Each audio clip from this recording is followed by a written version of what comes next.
of course, what one talks about is going to be driven through the particular lens of their experiences.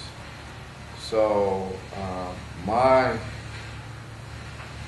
journey into environmental justice, as far as putting language on it,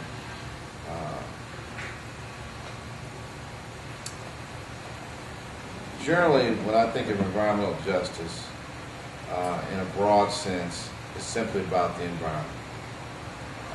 And in that, you have to look at, well, what is the environment? What does that mean? So, of course, you think of Earth, climate change, the water, the food. So a lot of times when you think about environmental justice, that language historically has been linked to the Earth and the things that relate to Mother Earth and the protection of that.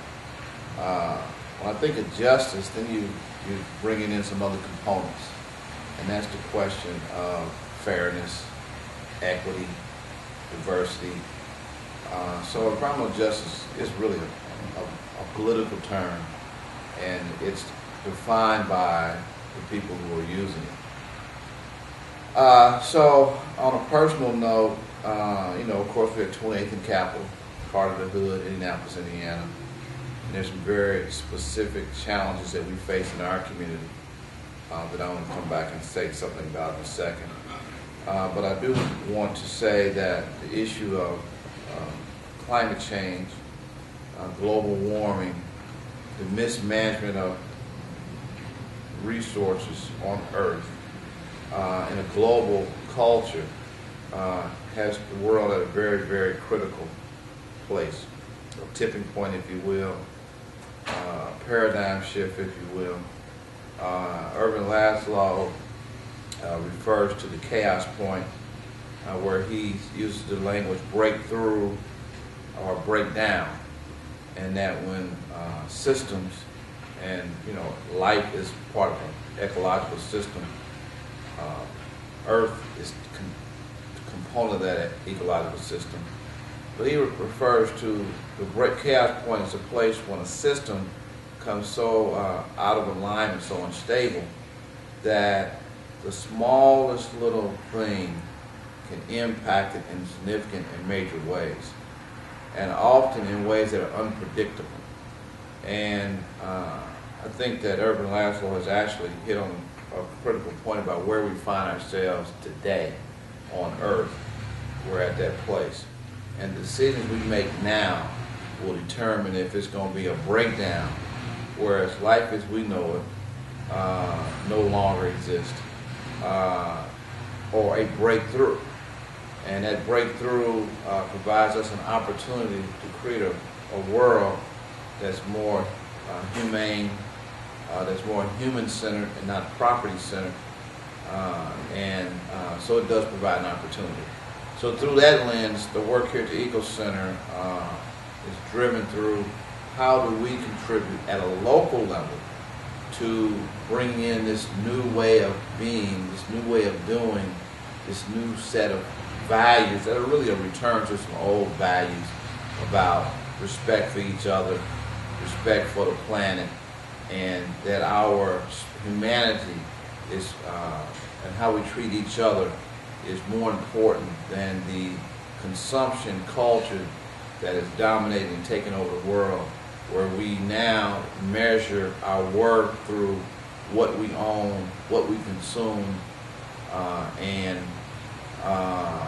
that's how we now identify what it means to be human. Now, with that said, we still are faced with the day-to-day challenges that exist in our community. We, at the corner of 20th and Capitol, live in an inner city, really a community under siege, high crime rates, poor food options, lack of economic opportunity, high levels of stress brought on by these disparities.